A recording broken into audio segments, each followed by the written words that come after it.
This is OwlUp, where learning happens in minutes, not hours. For a deeper journey, explore all our courses at owlup.co. Now, let's dive in.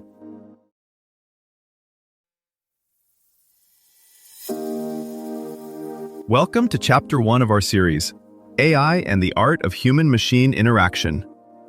In today's episode titled Introduction to Human-Machine Interaction, we'll explore the fascinating historical milestones that have shaped how we connect with machines. So, whether you're a tech enthusiast or just curious about the evolution of this relationship, let's dive in. Right now, a silent critic is watching how you tap, swipe, and speak. Your own brain. In the next few minutes, we'll step into 3 tiny scenes where technology either feels effortless or maddening, and uncover why those moments are almost never accidents. That inner critic doesn't just react to beauty or frustration, it's constantly measuring a hidden contract between you and the machine.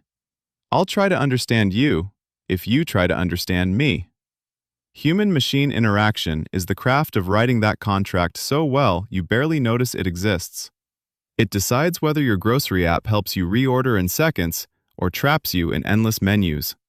Whether a factory worker trusts a robot arm moving inches from their hand. Whether a voice assistant mishears "play jazz" as "set alarm." Behind each tap, glance, and gesture sits a mesh of psychology, design, and engineering shaping what feels natural. In this episode, we'll zoom out from individual gadgets and look at the principles that quietly govern all these encounters, and why small interface decisions can have outsized effects on safety, trust, and even workplace health. Some of the most revealing stories about that contract come from its failures at scale. When 90% of people drop an app after a single confusing use, it isn't just a design embarrassment, it's a verdict on how well the system speaks human. Standards like ISO 9241, odd-sounding on paper, quietly shape everything from dashboard layouts to cockpit controls. In the lab, laws like Fitz's law still decide how big a touchscreen button should be. In factories, collaborative robots tuned to human motion have cut injuries. We'll trace how these threads tie your phone, your car, and your workplace into one continuous dialogue. At its core, good human-machine interaction starts from a blunt admission. Humans are gloriously inconsistent. We get tired, distracted, overconfident. We tap the wrong icon, mispronounce a command, or overlook a tiny warning light. Bad systems punish that inconsistency. Good ones absorb it. That's why usability in practice feels less like making things pretty and more like strategic error-proofing. Aviation checklists, hospital infusion pumps, even smartphone keyboards all quietly assume you will slip and design paths to recover. Autocorrect, undo buttons, and confirmation prompts aren't mere conveniences. They're embodiments of a design philosophy called forgiveness. Expect error, contain damage, and make recovery obvious.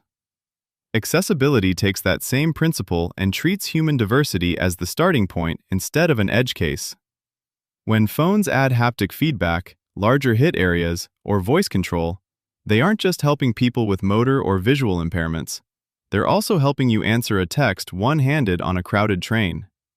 Inclusive features routinely become mainstream because they're really just human features brought into sharper focus.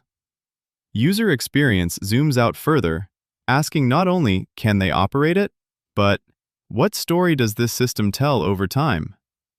A mobile banking app that technically works but leaves you anxious each login is failing, even if every button is in the right place.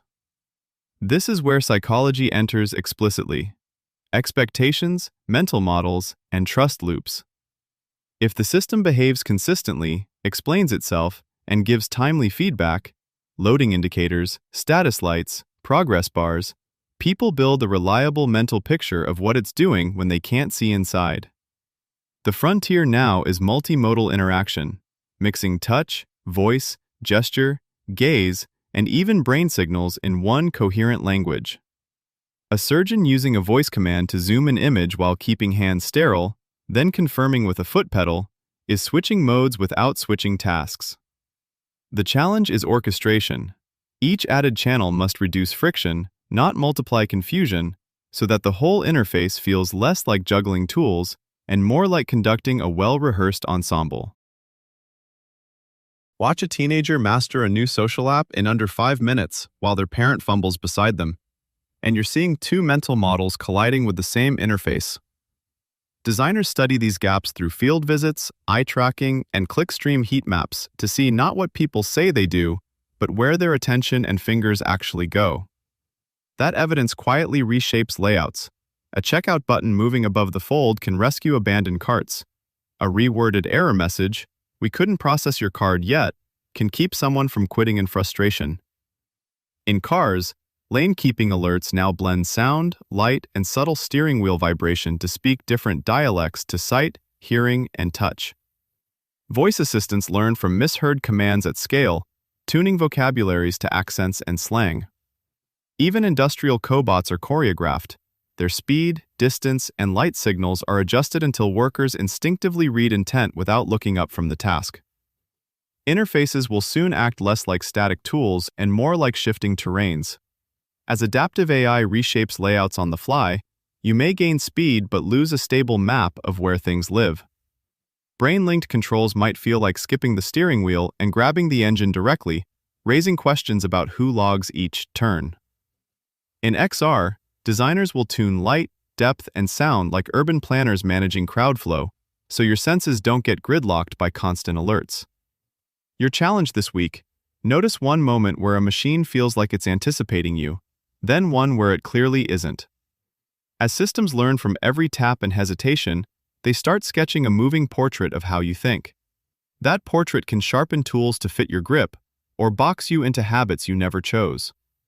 Like a city that quietly reroutes traffic with new signs and shortcuts, our digital streets are being redrawn in real time, and we're both the planners and the pedestrians. Before next week, ask yourself, 1. If I watched a real person use my current product or a favorite app today, where would their attention, confusion, or frustration most likely show up on the screen? And what does that reveal about the mental model I'm assuming they have? 2. Looking at one interface I use daily, for example Gmail, Slack, or my phone's home screen, which 2 to 3 elements clearly speak the user's language, and which ones still feel like the machine's internal logic leaking through? 3. If I had to redesign a single interaction I use all the time, like logging in, searching, or dismissing a notification, to feel more human-aware, what exactly would I change about the timing, feedback, or error messages to make that moment feel more like a conversation than a command? This was OwlUp, your daily step forward. To keep learning with structured courses and more insights, go to owlup.co. Until tomorrow!